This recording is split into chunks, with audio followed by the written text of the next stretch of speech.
오늘 본문에서 헤롯은 자신이 신처럼 보이길 원했고 그 연출 의도에 맞게 사람들은 그의 연설을 듣고 저거는 사람의 소리가 아니다.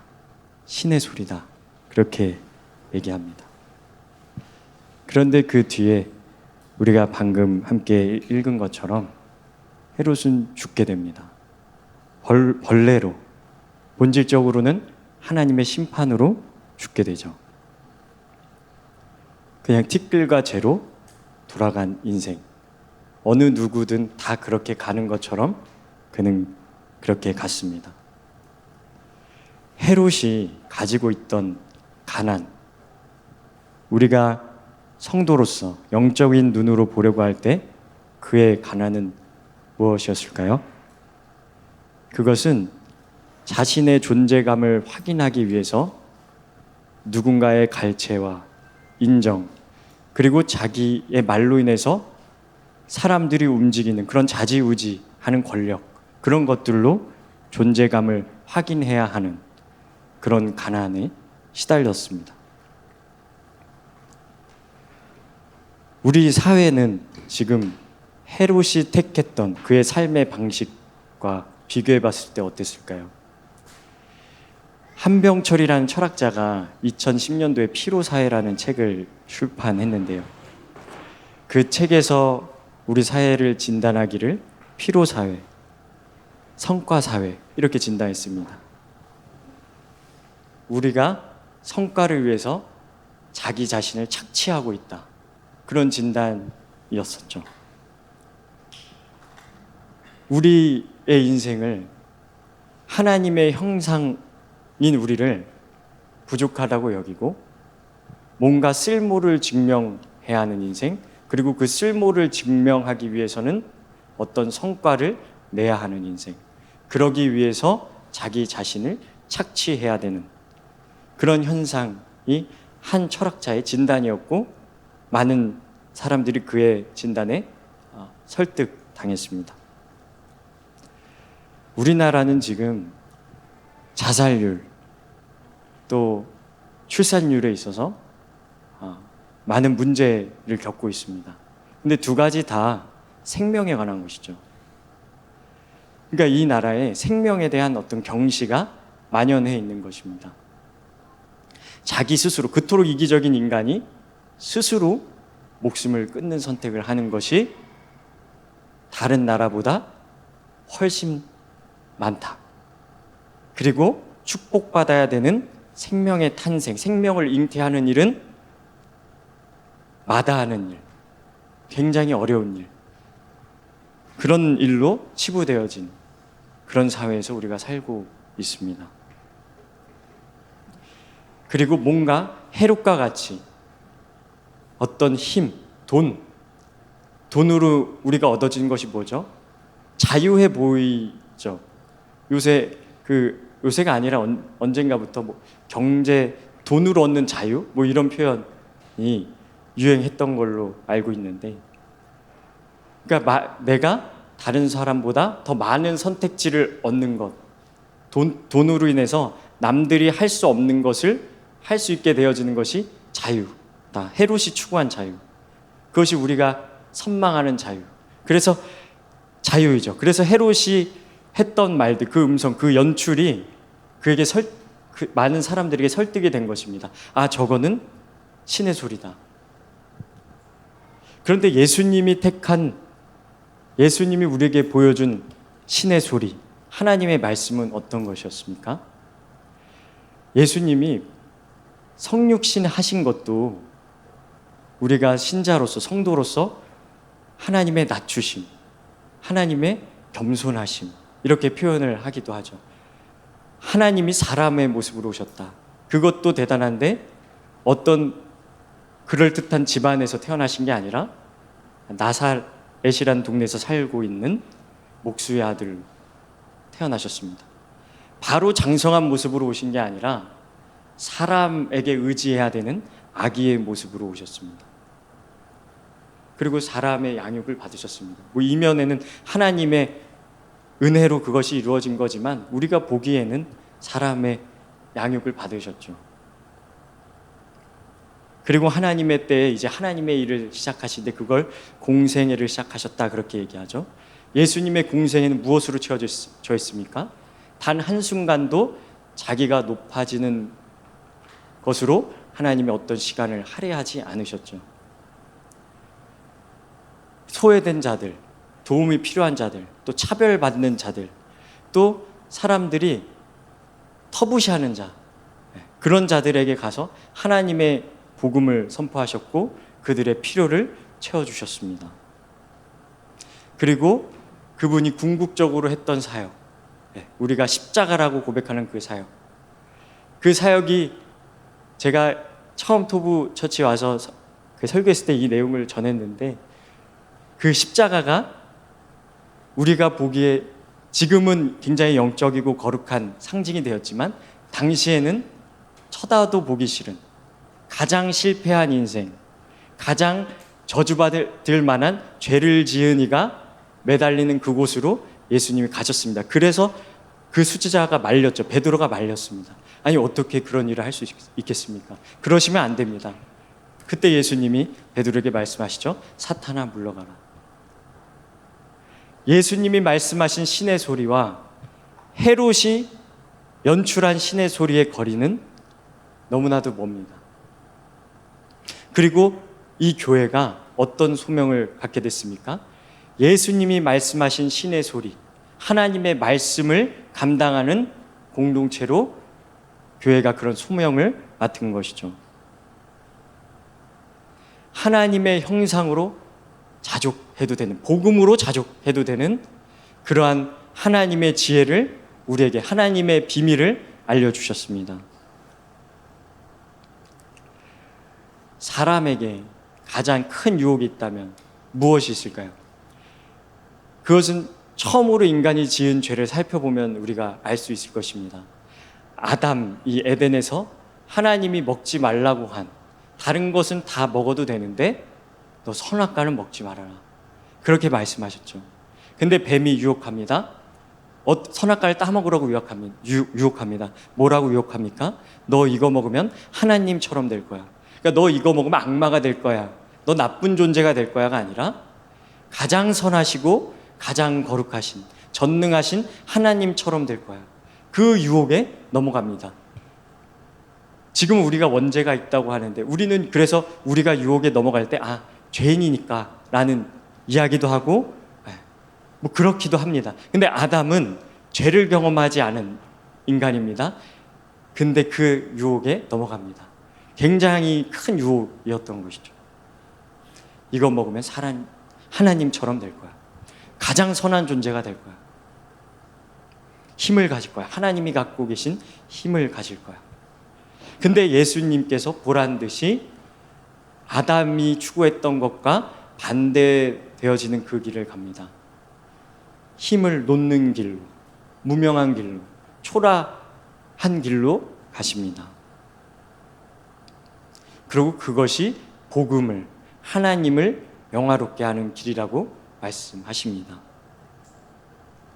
우리가 감당하기에는, 예수님을 구주로 고백하는 교회가 감당하기에는 어려워 보입니다. 초대교회도 그랬던 것 같습니다. 고린도전서를 보면 고린도 교회에 어떤 일이 일어났는지 우리가 알 수 있는데요. 고린도 교회에서 마치 패를 가르는 것 같은 일이 일어났었던 것 같습니다. 제가 읽어드릴 텐데 고린도전서 1장 11절부터 13절 말씀인데요. 나의 형제 자매 여러분, 글로의 집 사람들이 여러분의 소식을 전해주어서 나는 여러분 가운데 분쟁이 있다는 것을 알게 되었습니다. 다름이 아니라 여러분은 저마다 말하기를 나는 바울 편이다, 나는 아볼로 편이다, 나는 게바 편이다, 심지어 나는 그리스도 편이다 한다고 합니다. 그리스도께서 갈라지셨습니까? 바울이 여러분을 위하여 십자가에 달리기라도 했습니까? 또는 여러분이 바울의 이름으로 세례를 받았습니까? 이렇게 말합니다. 그러니까 지금 사람들이 복음을 전하는 그 바울, 아볼로, 게바 그들의 이름으로 편을 갈랐다는 것이죠. 그래서 바울이 염려가 돼서 지금 이렇게 얘기하고 있는 것입니다. 그 뒤에 바울이 이렇게 얘기합니다. 사람을 자랑하지 말아야 한다 이렇게 얘기하면서 고린도 3장 21절부터 23절 말씀 함께 읽을 텐데요. 어떻게 그러지 말라고 설득하면서 바울이 어떤 말을 하는지 우리 함께 읽겠습니다. 그러므로 아무도 사람을 자랑하지 말아야 합니다. 모든 것이 다 여러분의 것입니다. 바울이나 아볼로나 게바나 세상이나 삶이나 죽음이나 현재 것이나 장래 것이나 모든 것이 다 여러분의 것입니다. 그리고 여러분은 그리스도의 것이요 그리스도는 하나님의 것입니다. 아멘. 그러니까 지금 그런 패를 가르는 걸로 자기를 증명하고 확인하려는 거 내려놔라. 나는 이런 입장, 이 사람의 입장이 좀 더 복음적인 것 같아. 사람 따르지 마. 나는 예수님의 편이야. 라든지 그런 것들로 너의 존재감을 확인하고 확증하려고 하지 마. 모든 것이 너희 것이고 너희는 하나님의 것이잖아. 이렇게 얘기하는 것입니다. 그리고 이 말씀은 이렇게 이해할 수 있습니다. 하나님이 모든 것을 합력해서 선을 이루실 거야. 그 선은 사람을 살리는 것, 우리를 살리는 일로, 하나님이 사랑하시는 하나님의 자녀와 만물을 회복시키는 일로 모든 것을 사용하는 것을 하나님이 너에게 알려주셨는데 왜 그러십니까? 왜 교회가 놀라운 하나님의 지혜를 갖게 됐는데, 믿게 됐는데, 복음을 소유한 자가 됐는데도 왜 복음으로 편을 가릅니까? 그렇게 얘기하는 것이죠. 하나님의 영광은 헤롯이 추구하고 헤롯이 확인하려고 했던 것과는 완전히 다른 것입니다. 하나님은 하나님을 소개하실 때 이렇게 소개하셨죠. 나는 스스로 있는 자다.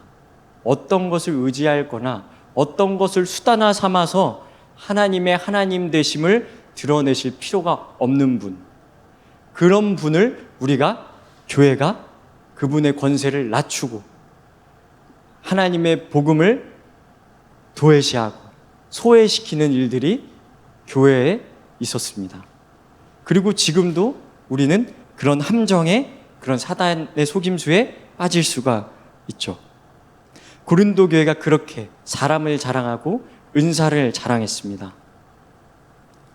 그런데 하나님의 영광, 하나님의 스스로 있는 계심, 어떤 것을 수단화 삼지 않아도 홀로 영광이신 그분이 우리에게 영광이라고 할 때는, 너희들이 나한테 영광을 올려라 할 때는 그것은 하나님의 뜻대로 사는 것일 텐데, 하나님의 뜻, 하나님이 무엇을 원하시는지 가장 잘 보여주신 분이 예수 그리스도라면 하나님께서 예수님을 보내신 까닭을 우리가 또 살펴보면 될 것입니다.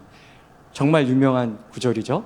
요한복음 3장 16절 하나님이 세상을 이처럼 사랑하사 독생자를 주셨으니 이는 그를 믿는 자마다 영생을 얻게 하려 하심이라. 생명을 살리는 것, 이웃에게 복음을 전하는 것, 그리고 복음에 합당하게 사는 것, 그것이 하나님께 영광입니다. 그것은 교회의 사이즈나 교회의 어떤 멋진 프로그램이나 촘촘한 신학을 내세우는 것이, 촘촘한 신학을 갖는 건 필요하지만 그것을 전면으로 내세우고 다른 신학을 격화시키는 일이나 그런 것으로 하나님의 영광이 드러나는 것이 아니라 우리를 낮추고 이웃을 섬기는 것, 그것이 이웃에게 복음을 전하는 것, 그것이 하나님께 영광이라고 하나님이 말씀하시는 것이죠. 그리고 그것을 어떤 단어로 얘기할 수 있을까요? 세상도 좋아하고 교회도 좋아하는 단어, 바로 사랑입니다. 사랑. 근데 사랑이라는 단어가 많이 오염이 됐죠. 근데 하나님의 복음은 그래, 너 그대로 지내도 좋으니까 뭘 노력하지 않아도 돼. 그런 사탕발림이 아닙니다. 복음을 온전히 믿는 사람들이 그냥 무기력하게 아무것도 안 하고 살았습니까? 바울이 그랬습니까? 아니, 오히려 마치 자기가 아니면 안 될 것처럼 복음을 전하면서 살았죠. 그리고 그 전하는 일로 인해서 목숨을 잃게 됩니다. 오늘 제가 잠깐 소개했던 고린도전서에서 그 분쟁이 있던 교회에 바울이 이렇게 얘기합니다. 교회가 사람을 자랑하고 나는 이런 은사가 있다, 나는 저런 은사가 있다, 그런 걸로 묘하게 혹은 대놓고 그 패를 가르는 것 같은 분위기에서 바울이 이렇게 얘기합니다. 내가 가장 좋은 은사를 보여주겠습니다. 그러면서 유명한 우리가 사랑장이라고 부르는 고린도전서 13장을 써 내려가죠. 제가 외우면서 읽으면 좋겠는데 제가 보고 읽어드리겠습니다. 이렇게 바울이 성령님을 통하여 이렇게 썼습니다. 내가 사람의 모든 말과 천사의 말을 할 수 있을지라도 내게 사랑이 없으면 울리는 징이나 요란한 꽹가리가 될 뿐입니다.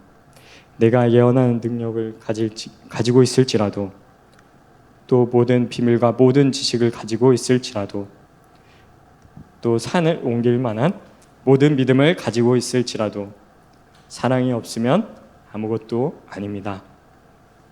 내가 내 모든 소유를 나누어 줄지라도 내가 자랑 삼아 내 몸을 넘겨줄지라도 사랑이 없으면 내게는 아무런 이로움이 없습니다.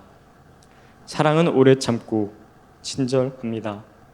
사랑은 시기하지 않으며 뽐내지 않으며 교만하지 않습니다. 사랑은 무례하지 않으며 자기의 이익을 구하지 않으며 성을 내지 않으며 원한을 품지 않습니다. 사랑은 불의를 기뻐하지 않으며 진리와 함께 기뻐합니다. 사랑은 모든 것을 덮어주며 모든 것을 믿으며 모든 것을 바라며 모든 것을 견딥니다. 사랑은 없어지지 않습니다. 그러나 예언도 사라지고 방언도 그치고 지식도 사라집니다. 우리는 부분적으로 알고 부분적으로 예언합니다. 그러나 온전한 것이 올 때에는 부분적인 것은 사라집니다. 내가 어릴 때에는 말하는 것이 어린아이와 같고 깨닫는 것이 어린아이와 같고 생각하는 것이 어린아이와 같았습니다. 그러나 어른이 되어서는 어린아이의 일을 버렸습니다. 지금은 우리가 거울로 영상을 보듯이 희미하게 보지만은 그때에는 얼굴과 얼굴을 마주하여 볼 것입니다. 지금 내가 부분밖에 알지 못하지만은 그때에는 하나님께서 나를 아신 것과 같이 내가 온전히 알게 될 것입니다. 그러므로 믿음, 소망, 사랑 이 세 가지는 항상 있을 것인데 그 가운데서 으뜸은 사랑입니다. 아멘. 그 설교학을 배울 때 눈물 흘리면 안 된다, 설교자는 뭐 이런 얘기가 있습니다. 적극 동의합니다. 왜냐하면 이렇게 읽으면서 어떤 이렇게 그 듣는 분들의 감성을 자극하는 게 약간의 그럴 수 있다. 그리고 그래서 참 저는 설교학을 점수가 높지 못합니다. 십자가의 길로 의도적으로 간 것은 아니지만 그렇게 했습니다. 네. 그러니까 사랑이 아니면 아무것도 아니다. 정말 말 그대로 아무것도 아니다. 불로 하나님이 이제 심판 날에 다 태워보신다고 하죠. 그 동기가 사랑이면 남기시고 사랑이 아닌 건 이제 보지 않으신다. 뭐 이렇게 이해해도 문제 없는 구절이 있습니다. 이 구절이 바로 우리 사랑하자. 그래서 그러면서 나 오늘 사랑했나? 나 오늘 내 언행을 바르게 했나? 그것도 중요합니다. 대단히 중요한 일인데 오늘 바울의 깊은 의도는 왜 여러 가지 은사로 그렇게 패를 가르려고 합니까? 가장 좋은 은사, 고린도 교인분들 모두 다 받지 않았습니까? 당신들이 얘기하는 여러 가지 은사보다 훨씬 귀한 은사 받았는데 왜 그 가치를 모르고 다른 걸로, 복음이 아닌 다른 걸로 자랑합니까? 당신들이 말하는 아볼로가 그걸 전했습니까? 아니면 내가 그걸 전했습니까? 게바가 그걸 전했습니까? 예수님이 그걸 전했습니까? 그렇게 얘기하는 것이죠. 하나님께서 가장 좋은 은사를 우리에게 주고 계셨습니다. 창세 전부터 주고 계셨습니다. 그걸 믿을 때 우리가 헤롯이 그랬던 것처럼 화려한 옷을 입고 어떤 것을 연출함으로 해서 내가 신의 권능이 있다라고 연출하는 데 시간을 쓰는 낭비, 이걸 이렇게 얘기하면 사람들이 나를 어떻게 볼 것인가에 대한 그런 숙고, 거기에서 오는 여러 가지 하나님의 섭리를 이용하는 그런 것들로 시간을 낭비해서는 안 되겠죠. 근신하고 깨어서 복음에 합당하게 살아야 될 것입니다. 말씀을 마무리하겠습니다. 우리 복음은 예수님의 십자가를 자랑하죠. 십자가는 전능하신 하나님이 간단하게 나 너희들을 위해서 죽을 수 있어, 죄인들을 살릴 수 있어, 이렇게 다가온 것이 아니라 예수님의 비명이 담겨 있고 나의 뜻대로 하지 마옵시고 아버지의 뜻대로 하옵소서라는 기도가 담겨 있고 땀방울이 핏방울 된 그런 기도의 현장이 담겨 있습니다. 그 명예, 우리에게 주신 은혜, 거기에 합당하게 우리가 나아가야 되는 줄로 믿고 또 하나님께서 반드시 그런 열매를 우리에게 맺으실 줄로 확신합니다. 함께 우리 찬양하겠습니다. 거룩하신 하나님, 우리에게 하늘의 지혜를 주셔서 감사합니다. 우리가 복음을 부끄럽게 여기지 않도록 우리의 마음을 지켜주시기를 간구합니다. 하나님께 영광 올려드리는 삶의 내용이 무엇인지 놓치지 않고 믿고 붙잡아서 하나님께 영광이 되는 삶을 살 수 있도록 우리를 축복하여 주시옵소서. 감사드리며 예수님의 이름으로 기도합니다. 아멘.